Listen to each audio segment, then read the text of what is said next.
Hello, I'm Dr. Mark Besancon, and this is your pet tip of the month. This month is July. It's Independence Day on July 4th, and a couple of things, we're just going to discuss a couple of things that will help your pet have a safe holiday, as well as y'all, but a couple of things to think about that you may not have thought about, so that they're safe as well. Some things to do and not to do we'll go over and just try to help keep them safe. First of all, I want to talk about things that we may not want to do. One thing that you probably want to avoid is taking your pet to a fireworks display. Pets get really anxious, scared, nervous. They can do some things, become very destructive if they're around firecrackers. And so you definitely want to watch these guys and make sure that they don't become too anxious and frightened by the fireworks. The best thing to do is to not take them with you, so that they're not stressed out. A lot of times there's a lot of people in these areas and they can get really hot. Temperatures can get pretty high, especially in these summer months, and you really want to watch that these guys don't get overheated and have a heat stroke. Along those same lines, don't leave your pets in your cars. If you're going to take them with you, take them out of the car, and make sure that they have plenty of ventilation. The car can heat up above 100 degrees pretty fast, even if in the shade, parked in the shade. Windows rolled down is not going to be enough ventilation for these guys, and so really want to make sure that keep your pets safe and not keep them in the car.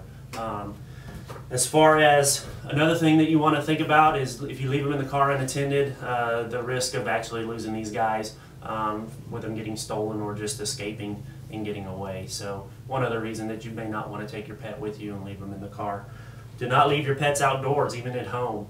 The fenced yards, chained areas, definitely want to keep them inside. What can happen, these guys that normally don't escape, if your neighbors are popping firecrackers or if you are, these guys can get pretty scared and they may escape when normally they wouldn't. Chain dogs, if you have them on a chain, you may want to remove them off the chain. They can get tangled in the chain, break legs, break necks, or just get choked up. Really want to avoid that, especially if they get scared. And so I would keep them off of a chain, and keep them in a quiet area as well. If you are going to pop firecrackers, I advise you put the dogs inside.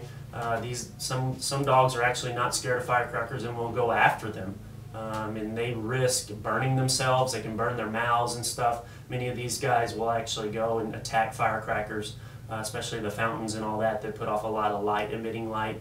They can get very hot, and if these guys attack them, they can burn their mouths.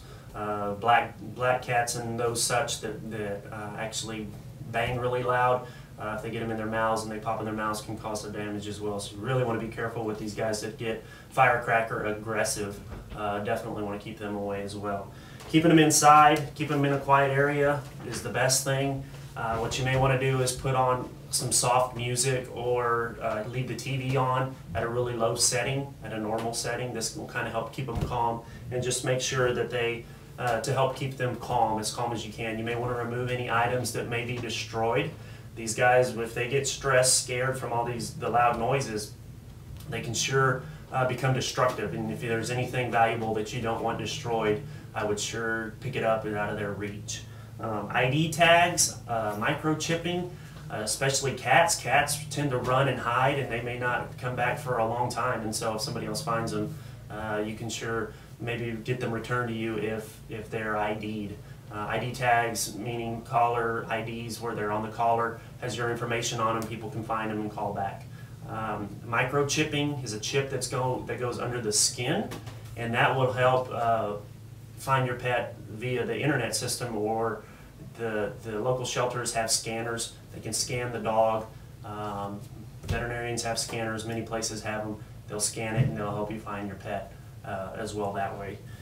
Consult with your veterinarian. If you know that your pet has a problem with firecrackers or thunder, if they have thunder, if they get scared of the thunder, there are some medications that can help with that and calm these guys down, especially around this season, this holiday, to make sure that they don't get frightened as much and then they stay safe.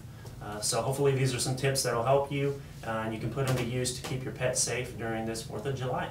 Thanks.